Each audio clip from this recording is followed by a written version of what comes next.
High, তোমাদেরকে আজকে আমি টিস্যু দিয়ে একটি সুন্দর গোলাপ তৈরি করে দেখাবো। গোলাপটি তৈরি করার জন্য টিস্যুকে আমি গোলাপি কালার রঙে ভিজিয়ে নিয়েছি। আমি টিস্যুটাকে আয়রন করে নিচ্ছি যাতে টিস্যুটা তাড়াতাড়ি শুকিয়ে যায় এবং আমি ফুলটা তাড়াতাড়ি তৈরি করতে পারি।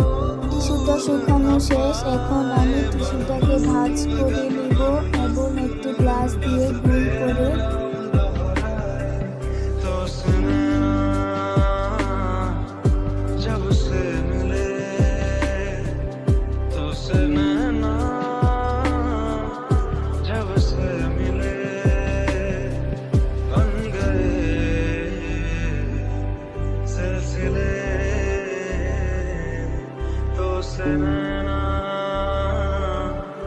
जब से मिले